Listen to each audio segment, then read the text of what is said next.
Good morning എല്ലാവർക്കും. എൻ്റെ റൂസീസ് kitchen ചാനലിലേക്ക് സ്വാഗതം ചെയ്യുന്നു. ഇന്ന് ഞാൻ ഒരു ചിക്കൻ പൊടിച്ച് വറുക്കാൻ പോകണം കേട്ടോ. അതിനത് ഇത്രയും കുറച്ച് ചിക്കൻ ഒരു 250 ഗ്രാം ഉണ്ടാവും. അത് ഞാൻ ഒന്ന് മിക്സിയിലിട്ട് ക്രഷ് ചെയ്തെടുക്കണം. ചിക്കൻ പൊടിച്ച് വറുക്കാനായിട്ട് ഒരു വലിയ സവോളയാണ് കേട്ടോ. അത് ചെറുതായിട്ട് ഇരിഞ്ഞേക്കണതാണ്. അത് ഞാൻ ഈ കുറച്ച് വെളിച്ചെണ്ണ ഒഴിച്ച് അതിനകത്തേക്ക് ഇട്ട് കൊടുക്കാം.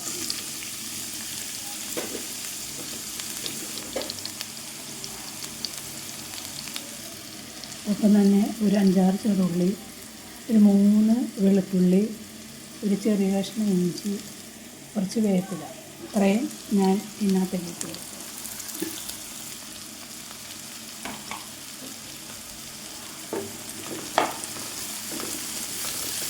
പിന്നെ ചെറുതായിട്ടൊന്ന് മാറട്ടെ. ഇത് മൊരിയാൻ നിൽക്കുന്നില്ല.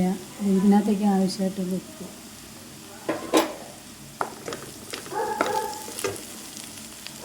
ഞാൻ ക്രഷ് ചെയ്ത ചിക്കൻ ഇതിനകത്തേക്ക് ഇട്ട് കൊടുക്കാൻ കേട്ടോ. അതൊന്നും മൊരിയണം.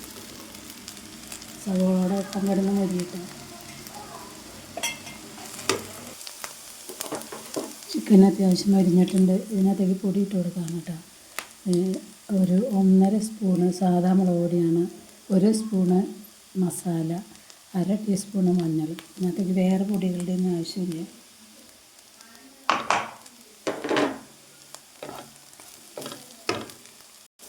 ചിക്കൻ പൊടിച്ച് വറുത്തത് റെഡി ആയിട്ടുണ്ട് കേട്ടോ. അടിപൊളിയായിട്ടുണ്ട്. എല്ലാവരും ചെയ്ത് നോക്കാം. എനിക്ക് ലൈക്ക് സബ്സ്ക്രൈബും ചെയ്ത് എന്നെ സപ്പോർട്ട് ചെയ്യാം കേട്ടോ. അത്രേ ഞാൻ പറയുന്നുള്ളൂ. എല്ലാവർക്കും നന്ദി.